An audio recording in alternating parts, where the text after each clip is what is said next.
On les accuse d'être des casse-pieds. On dit qu'ils prennent tout à cœur, qu'ils sont trop émotifs, trop réactifs, trop. On les traite de bizarres, parfois même de dérangeants. Dans certains endroits du monde, on va jusqu'à les qualifier d'enfants sorciers. Mais dans un langage beaucoup plus poli, on les appelle les hypersensibles. Ces personnes, étiquetées comme hypersensibles, ne semblent pas câblées comme tout le monde. On leur colle des clichés dévalorisants, comme si leur sensibilité était une malédiction ancestrale, transmise par un prophète hébreu, alcoolique, retrouvé nu par ses enfants après une soirée bien arrosée. Et pourtant, les spécimens hypersensibles débordent de qualités dignes des plus grands super-héros Marvel, mais sans les collants qui serrent les fesses, bien entendu. Dans ce post, on va explorer leurs forces, leurs talents, leurs super-pouvoirs.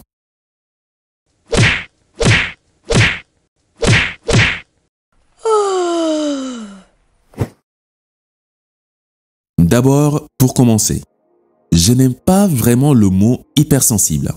Ça sonne comme un défaut qu'il faudrait corriger. Mais voilà, supposons que ce mot soit valable.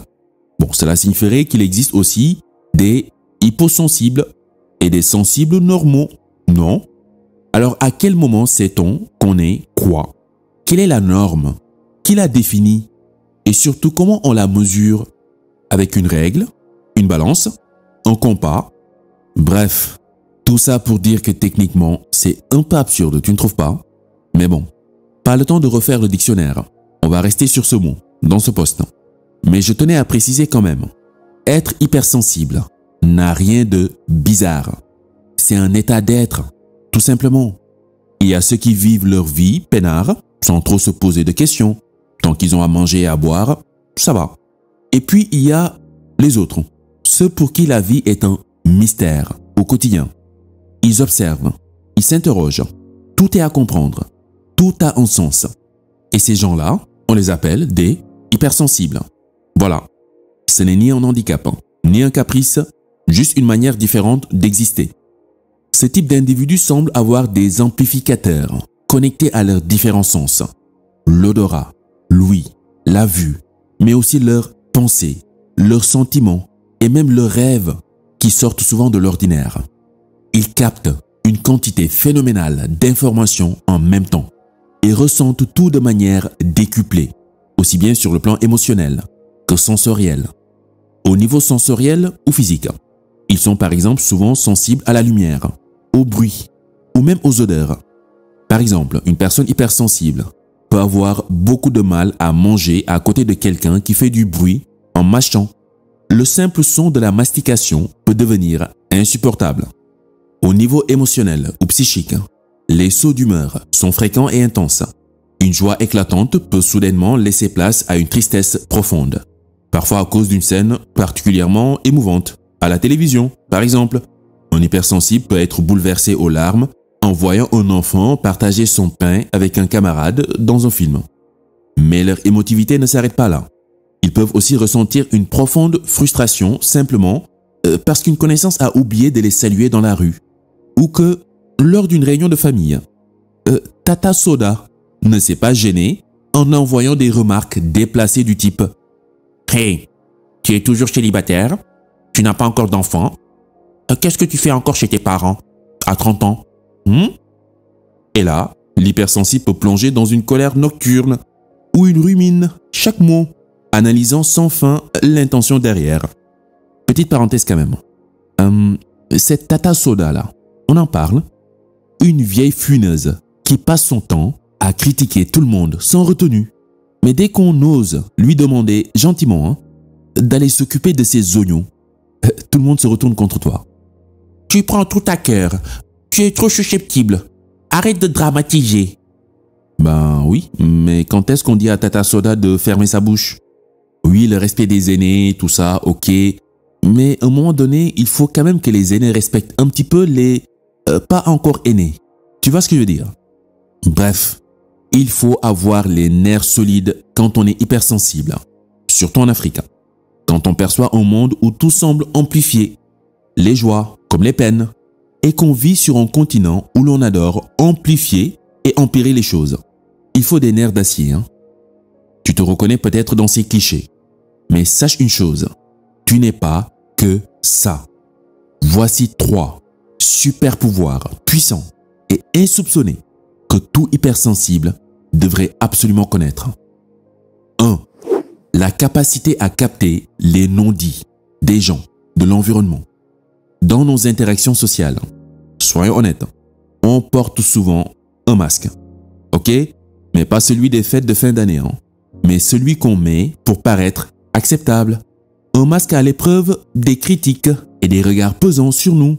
Mais jusqu'ici, rien de particulier, hein? C'est humain de vouloir faire bonne figure, ok? Le seul hic, c'est qu'à force d'éviter de déplaire ou d'essayer de plaire, on finit par se mentir à soi-même. On dit par exemple « Oui, tout va bien, tout va bien ». Alors qu'intérieurement, on hurle de chagrin.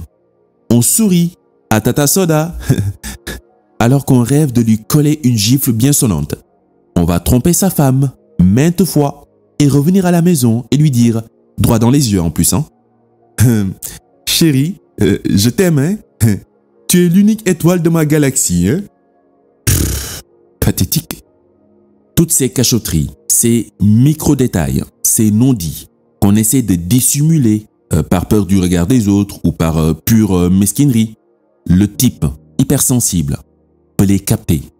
Sa sensibilité accrue lui permet de ressentir les émotions cachées comme un radar détecte les ondes. Un sourire crispé, un silence trop long, un regard fuyant, rien ne lui échappe. Ce super pouvoir fait de lui un véritable maître en décryptage émotionnel. Il peut anticiper les besoins des autres, résoudre des conflits et créer des liens profonds basés sur une compréhension sincère. L'hypersensible a ce don, limite divin, qui lui permet de ressentir les peines et les joies des autres comme si c'était les siennes. Parfois, ça va même de l'ordre de l'intuition. L'intuition hypersensible, c'est un peu comme une boussole surnaturelle qui lui permet de sentir les choses avant même qu'elles ne se produisent. 2. Une créativité débordante. Hey, tu y penses trop, tu réfléchis trop, tu te prends trop la tête, tu philosophes trop. C'est la critique classique qu'on lance aux hypersensibles. Mais devine quoi? C'est précisément cette effervescence mentale qui alimente leur créativité explosive. Ils ne peuvent pas s'empêcher d'être inspirés par tout et n'importe quoi. Ils sont hyper connectés en permanence. Pour eux, quand tout le monde voit un tas de sable dans le désert, les hypersensibles voient des pyramides majestueuses, connectées aux étoiles, capables de fasciner l'humanité pendant des millénaires. Une simple flaque d'eau devient pour eux un miroir magique, révélant les secrets du ciel. Bref, ils voient des choses que personne d'autre ne voit. Pas étonnant d'ailleurs que les meilleurs artistes et créateurs soient souvent hypersensibles. Leur capacité à transformer une émotion, une couleur ou un simple mot en quelque chose d'unique, en poésie, en chanson, en objet d'art est tout simplement exceptionnel. Une astuce, si tu connais un hypersensible, laisse-le injecter sa créativité dans tes projets. Il te surprendra avec des idées et une originalité que tu n'aurais jamais imaginées. 3. Une loyauté sans faille. La loyauté, pour un hypersensible, ce n'est pas juste un mot dans le dictionnaire ou une valeur à inscrire sur un journal intime. C'est presque un serment de sang. Quand ils s'attachent à quelqu'un ou à une cause, c'est à la vie et à la mort. Leur fidélité n'a rien de superficiel. Elle est profonde, enracinée dans une compréhension intime des liens humains. Leur loyauté, c'est du solide. Si tu fais partie de leur cercle restreint, tu peux être certain qu'ils seront là pour toi, peu importe les tempêtes. Ils sont cette épaule sur laquelle tu peux t'appuyer, ce filet de sécurité que tu peux toujours appeler au dernier moment. En amitié, en amour ou dans le travail, ils donnent tout. Et quand ils investissent leur énergie et leur émotion dans une relation ou une cause, c'est sincère et entier. Mais cette loyauté a un revers. Attention, les hypersensibles ne supportent pas la lâcheté ou la trahison. Pour eux, la confiance est sacrée. Si tu trahis leur confiance une fois, c'est dead, mort, pour de vrai. Mais après, il n'y a pas de fatalité, hein. Bon, tu peux toujours essayer de rattraper le tir. Mais mieux vaut éviter de faire le con dans tes relations avec un hypersensible. Hein. Sois juste vrai, si possible. Ou si pas possible, casse-toi. D'autant plus, hein, tu ne trouveras pas mieux comme allié, ni plus solide comme soutien dans les moments difficiles. Donc apprends à respecter cette qualité rare, surtout de nos jours, et à ne pas la prendre pour acquise. Pour conclure, penses-tu que Michael Jackson était câblé comme tout le monde pour être aussi talentueux en danse et en chant? Penses-tu que Thomas Sankara était câblé comme tout le monde pour avoir aimé son peuple autant jusqu'à y perdre la vie? Il faut être hyper connecté à plus grand que soi pour sortir des sentiers battus, pour casser les codes, surpasser la peur et amener du nouveau, même au péril de sa vie. Heureusement qu'il existe des gens assez fous pour ça. Sinon le monde serait encore à l'âge des Néandertaliens. Allez, dites tous merci aux hypersensibles. Grâce à eux, l'humanité évolue, repousse les limites et imagine un avenir meilleur. Et toi, qui soi-disant prend tout à cœur, sache que ton cœur a toujours raison. Il était là en premier et il partira le dernier. Gros merci à toi pour ton attention. Et surtout, un immense merci pour m'avoir accompagné sur cette chaîne durant ces 12 derniers mois. Et oui, ça fait 1 an déjà que j'ai lancé cette chaîne, les chroniques by Demba. À la base, l'idée était de donner de la force aux personnes qui prennent tout à cœur. Ces personnes jugées hypersensibles, hyper connectées. Ces personnes en quête d'authenticité, mais souvent incomprises, et parfois même ne se comprennent pas elles-mêmes, et qui se retrouvent souvent avec un sentiment désagréable, ce sentiment d'être né sur la mauvaise planète. Donc l'objectif était clair, démasquer les non-dits de la société, sans bullshit, pour aider à mieux se connaître, comprendre le système qui nous entoure, et construire une meilleure estime de soi. J'espère avoir été à la hauteur de ma démarche durant cette année. Alors n'hésite pas à me partager ton avis en commentaire ou en privé. Sache que tes feedbacks me donnent de la force et me motivent à partager encore et encore plus de contenu inspirant. Ce qui veut dire à te donner de la force en retour. Voilà, c'était les chroniques by Demba. Sur ce, à la prochaine.